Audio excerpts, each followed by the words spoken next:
Assalamualaikum warahmatullahi wabarakatuh. Perkenalkan, nama saya Jawa Fadlina dengan nomor MPM 2011060406. Saya dari kelas F Pendidikan Biologi.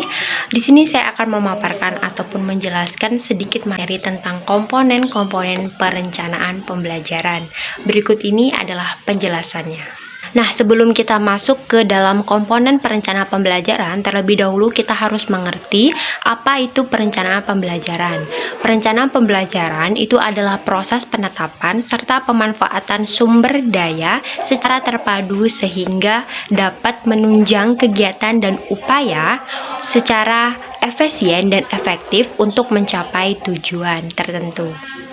Nah, tadi sudah saya jelaskan tentang pengertian perencanaan pembelajaran. Nah, sekarang kita masuk ke dalam komponen-komponen perencanaan pembelajaran. Apa aja sih komponen-komponen perencanaan pembelajaran itu sendiri? Nah, untuk komponen-komponen perencanaan pembelajaran itu ada 5 poin. Yang pertama yaitu adalah tujuan pembelajaran. Tujuan pembelajaran sendiri itu adalah tercapainya perubahan hasil belajar siswa atau kompetensi yang diharapkan terjadi pada siswa setelah mengikuti pembelajaran atau proses belajar mengajar. Nah, manfaat dari tujuan pembelajaran itu adalah yang pertama itu adalah memudahkan dalam mengkomunikasikan maksud kegiatan belajar mengajar kepada siswa sehingga siswa dapat melakukan kegiatan pembelajaran itu lebih mandiri.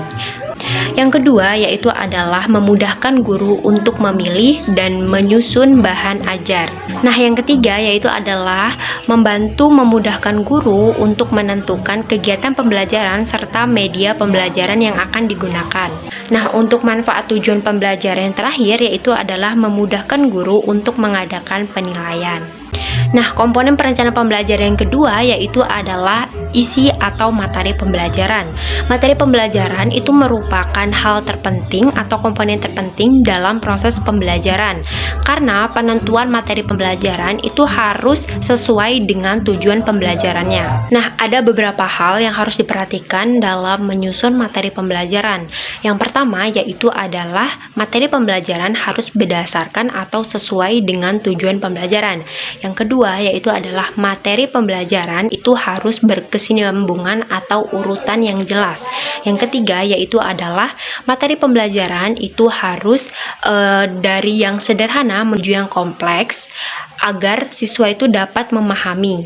Komponen perencanaan pembelajaran yang ketiga yaitu adalah kegiatan pembelajaran. Kegiatan pembelajaran itu adalah proses di mana peserta didik mendapatkan kesempatan untuk mengembangkan potensi menjadi kemampuan yang semakin lama semakin meningkat. Nah, ada beberapa hal yang harus diperhatikan dalam menentukan kegiatan pembelajaran. Yang pertama yaitu adalah kegiatan pembelajaran itu harus berorientasi pada tujuan pembelajaran. Yang kedua yaitu adalah kegiatan pembelajaran itu harus berorientasi pada perkembangan peserta didik. Yang ketiga yaitu adalah kegiatan pembelajaran itu harus berpusat kepada peserta didik. Nah, komponen perencanaan pembelajaran yang keempat yaitu adalah metode, media, serta sumber belajar. Nah, untuk yang metode sendiri itu adalah suatu cara yang digunakan untuk proses pembelajaran. Ada macam-macam metode. Yang pertama yaitu adalah metode ceramah, yang kedua adalah metode tanya jawab, yang ketiga yaitu adalah metode simulasi, yang keempat itu adalah metode diskusi, yang kelima yaitu adalah metode kisah ataupun cerita. Selanjutnya yaitu adalah media pembelajaran ataupun alat bantu. Media pembelajaran sendiri itu merupakan sarana prasarana untuk menyampaikan isi materi kepada para peserta didik dalam proses belajar mengajar.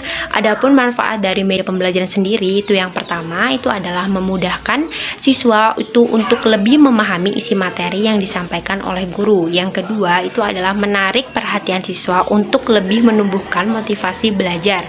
Yang ketiga yaitu adalah membuat siswa agar tidak bosan dengan apa yang disampaikan oleh guru.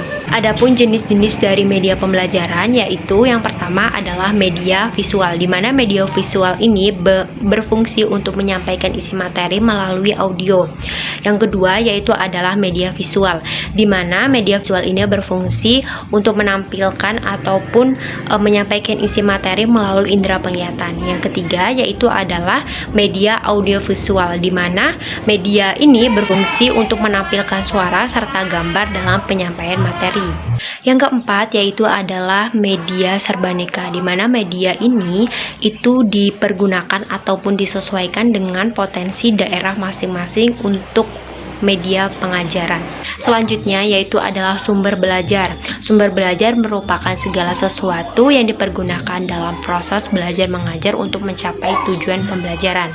Nah, sumber belajar serta media pembelajaran merupakan dua hal yang penting atau dua hal yang selaras untuk dipertimbangkan. Komponen yang kelima yaitu adalah evaluasi pembelajaran. Evaluasi pembelajaran secara umum itu adalah suatu proses menilai, mengoreksi, serta memperbaiki suatu kegiatan atau suatu proses pembelajaran dengan membandingkan proses pembelajaran dengan hasil yang dicapai. Adapun tujuan dari evaluasi pembelajaran sendiri yaitu yang pertama itu adalah untuk mengetahui tingkat penguasaan peserta didik terhadap materi yang disampaikan. Yang kedua yaitu adalah untuk mengetahui keunggulan serta kelemahan peserta didik dalam kegiatan pembelajaran. Yang ketiga yaitu adalah untuk mengetahui seberapa efektif proses pembelajaran yang sudah berjalan.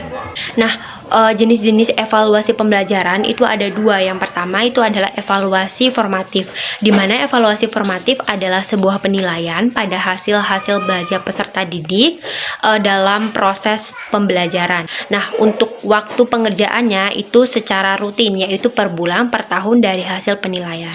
Yang kedua yaitu adalah evaluasi sumatif.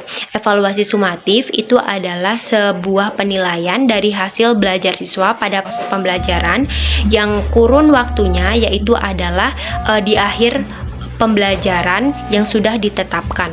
Demikianlah materi yang sudah saya sampaikan. Apabila ada salah kata dalam pengucapan atau perbuatan, saya mohon maaf yang sebesar-besarnya. Saya akhiri, wabillahi taufiq hidayah. Wassalamualaikum warahmatullahi wabarakatuh.